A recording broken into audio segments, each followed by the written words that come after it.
Hi everyone, welcome to only education class. आज का जो हमारा टॉपिक होने वाला है climate change. As you all are very aware about the fact that today's the world is facing a tremendous pressure of human activities. उनमें से जो रिपरकशन निकल के आए हैं क्लाइमेट चेंज, उनमें से एक कंसिक्वेंसेस है। आज टॉपिक चुनने का एक मेन रीज़न मेरा ये है कि आप अवेयर हो सके कि क्लाइमेट चेंज का हमारे लिए क्या इम्पोर्टेंस है, क्या रिलेवेंस है। तो चलिए शुरू करते हैं कि क्लाइमेट चेंज होता क्या है। हम समझने की कोशिश करेंगे कि क्लाइमेट चेंज है क्या, क्या ये एक नया फिनोमेना है, और फिर हम ये भी देखेंगे कि हम लोग डिस्कशन क्यों कर रहे हैं। और फिर उसके बाद हम लोग देखेंगे कि क्लाइमेट चेंज के कारण कौन कौन सी परेशानियां, कौन कौन से चैलेंजेस हमारे सामने आ रहे हैं। तो एक एक करके डिस्कस करते हैं। जैसा मैंने पहले ही बताया, क्लाइमेट चेंज हर कोई जानता है, लेकिन हर कोई इस बात को नहीं जानता है कि क्लाइमेट चेंज का क्या परिणाम होगा, ये किस तरह हमारे लाइफ को इम्पैक्ट करता है। तो सबसे पहले जानना जरूरी है कि क्लाइमेट चेंज होता क्या है। अगर बिना क्लाइमेट चेंज को समझे हम कैसे इसके प्रॉब्लम को सॉर्ट आउट कर सकते हैं। तो चलिए डिस्कस करते हैं। देखिए क्या लिखा हुआ है। Climate change, a change of climate which is attributed directly or indirectly to human activities that alter the composition of the global atmosphere and which is in addition to natural climate variability observed over comparable time period।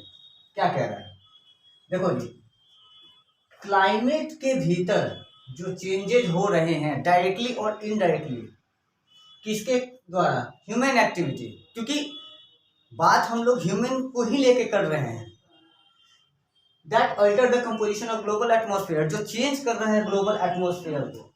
जो दुनिया भर में climate है वो change हो रहा है because of human activity which is addition to natural climate variability observe over comparable period of time. देखो समझो, क्लाइमेट चेंज कोई एक दिन की चीज नहीं है, ये लंबे समय में ऑब्जर्व होती है। ऐसा नहीं है कि क्लाइमेट चेंज आप आज हो रही है और कल आप फील करने लगोगे, नहीं, बिल्कुल नहीं। इंडस्ट्रियल रिवॉल्यूशन होने के बाद अगले 150 साल 200 सालों तक, इवन 1990s तक लोगों को पता ही नहीं था कि क्लाइमेट चेंज जैसी कोई चीज भी है बड़े लेवल पे, बड़े स्केल पे। बट उसके बाद अलग अलग कंट्रीज, जो कंसर्न्ड गवर्नमेंट थे, वो सभी इकट्ठा हुए। आप लोगों ने क्लास 10th में पढ़ा होगा अर्थ समिट के बारे में, जो रियो डी जेनेरियो समिट हुआ था 1992 ब्राजील के शहर में। वहाँ पे सारे कंट्रीज इकट्ठा हुए और उन्होंने कहा कि बिल्कुल क्लाइमेट चेंज हो रहा है, क्लाइमेट चेंज हमारे लिए खतरनाक है, हमें इसके प्रॉब्लम्स को दूर करने होंगे। बेसिकली प्रॉब्लम्स को क्या दूर करने होंगे? हमारी जो ह्यूमन एक्टिविटी है, जो डेवलपमेंट के पीछे होड़ है, जो रेस है, उसे कहीं ना कहीं शिफ्ट करना होगा अल्टरनेट सोर्स ऑफ एनर्जी के तरफ। तो वैसे बताने के लिए बहुत सारी चीज़ें हैं, बट मैं चाहता हूं कि आप इसके ऊपर सोचें कि क्या हम लोग पढ़ रहे हैं और क्यों पढ़ रहे हैं। अब अगला टॉपिक एक है, इज दिस न्यू फिनोमेना, क्या ये नया फिनोमेना है, क्या ये नई चीज़ है कुछ? बिल्कुल नहीं, बिल्कुल भी नहीं। क्लाइमेट चेंज पहले भी होता आया है, क्लाइमेट चेंज आज भी हो रहा है, क्लाइमेट चेंज होता रहा। क्या है क्लाइमेट? अरे क्लाइमेट का चेंज होना, आप इंडिया में हो और इंडिया में आप देखते हो कितने क्लाइमेट्स होते हैं। बेसिकली हमारे यहाँ समर है, हमारे यहाँ विंटर है, हमारे यहाँ रेनी सीजन है और हमारे यहाँ ऑटम है। वैसे मैंने सीजन को क्लाइमेट कह दिया, एक्चुअली सीजन होना चाहिए। बट हम एक साल में हर सीजन को फील करते हैं। अगर आप नॉर्दर्न प्लेन में रहते हो, साउदर्न प्लेन में अगर हो, साउथ इंडिया में हो, तो आप तो गर्मी ही महसूस करोगे। तो जैसा कि मैंने बताया, क्लाइमेट शुरू से ही चेंज होता है, ऐसा कुछ नहीं है कि क्लाइमेट आज चेंज हो रहा है, क्लाइमेट हमेशा बदलता रहा है।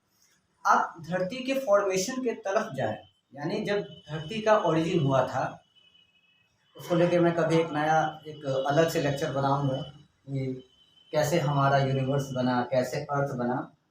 बट आज का जो टॉपिक है क्लाइमेट चेंज को लेकर, तो क्लाइमेट चेंज हमेशा से होता आया है। तो जब धरती बनी थी तो वो क्या थी, काफी गर्म थी, गैसेस पूरे भरे हुए थे, धरती काफी गर्म थी। आप ऐसे समझ सकते हो कि जो लावा निकलते हैं वॉल्केनिक इरप्शन के समय कितना गर्म होता है, पत्थर पिघले होते हैं, तो वैसा टेम्परेचर था। तो was it suitable for earth to survive? No, life यहाँ पे सर्वाइव हो ही नहीं सकती। फिर धरती पे एक ऐसा भी एज आया जब पूरा धरती बर्फ से ढका हुआ था, उसे आइस एज कहते हैं। In initial phase it was hot and later very cold. जैसे मैंने बताया कि शुरुआत में क्या था, बहुत ही गर्म था, लेकिन बाद में ये काफी ठंड हो गया, जिसे हम लोग आइस एज भी कहते हैं। और वो आज भी हम इम्पैक्ट उस चीज को फील करते हैं, आइस एज को। जरा देख लो अर्थ के मैप को, अर्थ को अगर आप इक्वल पार्ट में डिवाइड करो तो क्या होगा, नॉर्दर्न हेमिस्फीयर, साउदर्न हेमिस्फीयर, बीच से जो लाइन जा रही है वो क्या इक्वेटर है, 37 degree north Tropic of Cancer और 37 degree south Tropic of Capricorn. ध्यान से अगर आप देखो तो आज की धरती पे आइस एज है।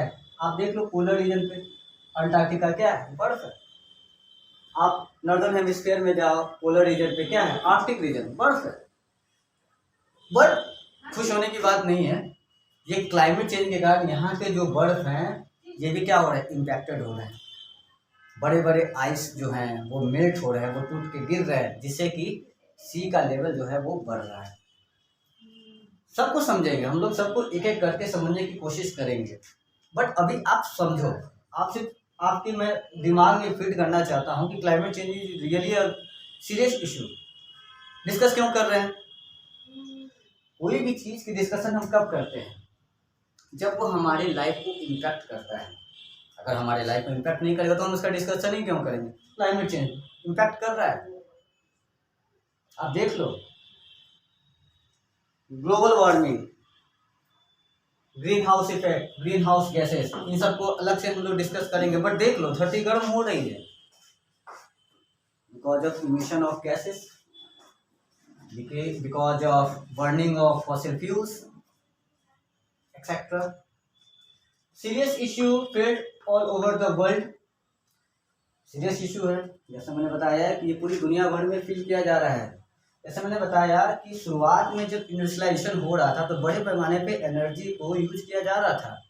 उस समय तक ग्लोबल वार्मिंग, ये क्लाइमेट चेंज, इन सारी चीज़ों पे फोकस नहीं था। बाद में ये फील हुआ, क्योंकि मैंने बताया ना, कंपेरेबल टाइम पीरियड, एक समय के बीच में तुलना जब करते हो तो उसमें जो डिफरेंस आता है क्लाइमेट के बीच में, उसे हम कहते हैं कि हाँ वाकई में क्लाइमेट चेंज हुआ। बेसिकली जनरली 50 साल, 100 साल, 200 साल के रेंज को कंपेयर किया जाता है कि 50 साल, 100 साल पहले कैसा क्लाइमेट था। आज तो आप देखते हो कि जहाँ बारिश नहीं होती है वहाँ पे बारिश हो रही है, रेगिस्तान में बारिश हो रही है। ये ब्रिटेन, आज जब मैं लेक्चर रिकॉर्ड कर रहा हूँ, यूरोप में हीट वेव आई हुई है, जनवरी का महीना है। वैसे इस समय साउदर्न हेमिस्फीयर में गर्मी पड़ती है, लेकिन अभी क्या है, northern hemisphere, Europe, heat wave आई हुई है, गर्मी है। क्यों? Because of climate change, climate change हो रहा है। तो अगले वीडियो में हम लोग क्या डिस्कस करेंगे वो मैं पहले आपको यहाँ बता देना चाहता हूँ। देखो क्लाइमेट चेंज में बहुत सारी चीज़ें आती हैं, but as a concern citizen, as a serious aware citizen, as a aware student, हर किसी को ये जानना जरूरी है, समझना जरूरी है कि क्लाइमेट चेंज हो रहा है, बदल रहा है, धरती बदल रही है, धरती का वातावरण, धरती का एनवायरनमेंट चेंज हो रहा है। अगले क्लासेस में जो हम लोग बेसिकली डिस्कस करेंगे वो क्या होगा, ग्लोबल वार्मिंग होगा। हम लोग देखेंगे one by one green house effect क्या होता है। बहुत सारे बच्चे कहते हैं सर ग्रीन हाउस इफेक्ट मतलब हरा घर का प्रभाव। नहीं, ग्रीन हाउस गैसेस, इसको हम लोग बारीकी से समझने की कोशिश करेंगे। ये ग्रीन हाउस गैसेस कौन है, जिसके अंदर water vapour, CO2, methane, nitrous oxide, black carbon, इन सबको डिस्कस करेंगे। एक चीज़ और, अगर आप में से कोई स्टूडेंट्स ग्रीन हाउस इफेक्ट पढ़ चुके हैं या वो उस चीज़ों के बारे में जानते हैं, अगर मैं आपसे कहूँ कि ग्रीन हाउस में सबसे बड़ा कंट्रीब्यूटर, मेजर कंट्रीब्यूटर कौन है, आप सीधे कहोगे sir CO2, but in reality it is a water vapour that contribute mostly in green house effect.